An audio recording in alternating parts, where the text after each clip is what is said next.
And insofar as I got this piece of paper, it flew out of the heavens, and insofar as I have that, that is the original source of power. The source of power, if you want to call it that I attained was in the curriculum and the instruction, right? The combination of the curriculum and the instruction. It was the recommended readings that I had to do from some of the best professors in the field. I got a combination of curriculum and instruction, and that informed me. Once you recognize that all education at its highest level is, I don't care what university you go to, I don't care how distinguished your educators are, once you recognize that all education and all that power as manifested in sort of intellectual ability is a combination of curriculum and instruction, well, you can do what I'm doing right now, right? I'm giving you the curriculum for our lecture series. This is the curriculum. Get the book, read it, plus my instruction as a condition of, I don't know, tons of years of research and education is imbuing you now with power. So it's the nexus that supports the individual, right? It's not me as Jason Campbell that really is the reservoir of power. It's the institution and all the curriculum, all the books that I've read, all the educational interactions I've had with instructors and peers that allow me now to speak on this topic. So what you'll recognize is the following, the image that I have before, right? It's not the case that we're talking about power as manifest in this fashion, right? Power from the individual, right? We're not talking about power as emanating from the individual. This is incorrect, right? We're not talking about that. What we are saying is that there are a nexus of force relations, right? And as I said here, the nexus of force relations confers power on the position, not the person in the position, right? It's the acknowledgement, the social validation that I get insofar as I say, hi, I'm Dr. Jason J. Campbell, blah, blah, blah, blah, blah, right? First of all, anybody can say that they're a doctor, but, you know, this has been demonstrated. You can go to the University of South Florida's webpage, type in my name, pull my dissertation from their main page. If I were looking for employment, I could hand you my transcripts, right? It's not me, but it is the combination of the curriculum and my instruction that really serves as the conduit for power, right? So it's not me as an individual, which is sort of emanating power. It is the nexus of force relations, right?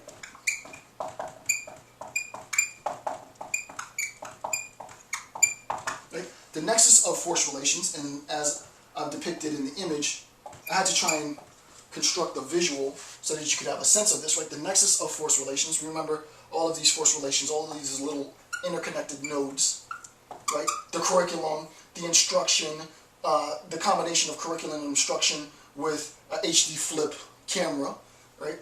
This creates a position, and that position is now a powerful position, such that the whole point, as I said in my What is Philosophy video, it's not about me as much, and it really isn't about me, as much as it is about you witnessing a demonstration of philosophy in action, right? This is a demonstration of how it's done.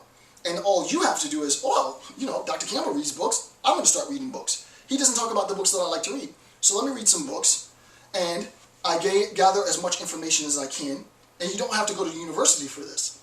Put that together and disseminate it to the world, you now recognize that the position, right, that position is powerful. Why? Because it's informed by so many other sources of information and such, right?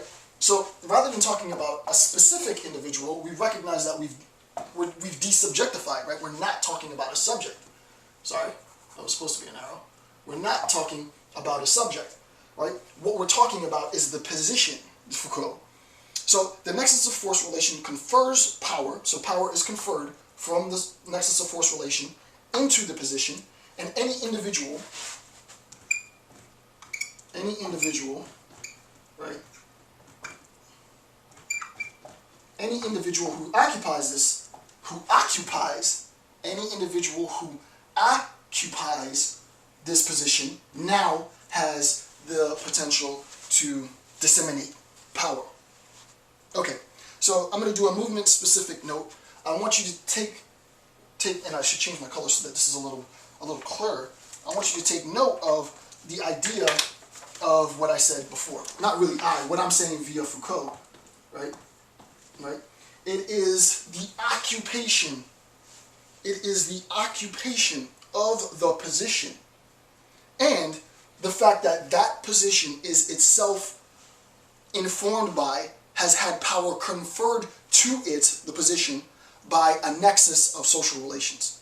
A little deep, I understand. I'm going to try and work slowly through this before I jump into the next one, because this concept is going to prove to be exceedingly important in our analysis. Okay, so let's look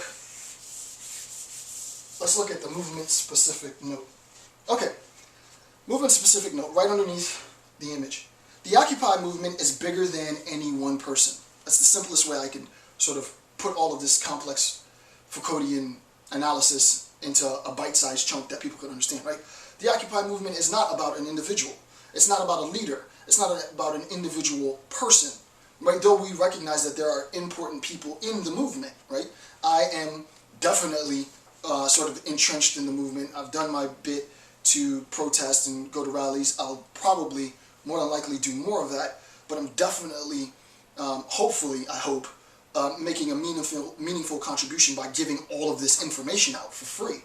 The point is, I want you, the organizer, you, the protester, to be informed of the various social nexuses, right? To be technical, the various force relations that are creating this nexus to give your occupation power. Okay, so what does that mean? Again, the Occupy movement is bigger than any one person. If there's a leader of the movement immediately weakens, right? Because you can attack an individual, the individual is attacked, and insofar as the individual is attacked, then sort of the power that, quote-unquote, disseminated from that individual weakens the community at large. You see this a lot with cult leaders, gurus, mystics, individuals who have risen to folk heroes, individuals who have risen to a level of power, and then almost gather a cult worship following. Insofar as members of the community are led by the individual, then all you have to do is pluck the head off the individual, and then the community collapses, right? Occupation is already a stronger movement because there's nobody to attack, right? You can have physical people who are attacked. Unfortunately, a few days ago, I think he was in the Marines. I think it's a Marine was attacked in Oakland, right? And I don't know what his status is now, but the last I heard, he had fractured his head. It was severe swelling, bleeding, because of his occupation, right? So we recognize it's not him that's the threat. It's not the individual person that's the threat. It is literally the occupation that's the threat. Now I'm going to get a little bit deeper, but I want to go a little bit slower. Remember, it's not about the individual as a source of power. It is about the social nexus that confers power on the position. We recognize that the position can be occupied by anybody. Insofar as the position is occupied, the individual that is occupying the position, fully informed as to the social nexus, can move with a cacophony of influence, just a rambunctious, loud, roaring influence with respect to his or her effect in the world. Power will not fail to affect change insofar as the movement will succeed in creating a nexus of force relation society deems valuable. Thus, society will ultimately decide the importance of the movement. For the movement to get the approval of society, it is important that the movement weave itself, sort of in this anthropomorphized sense, into the fabric of society.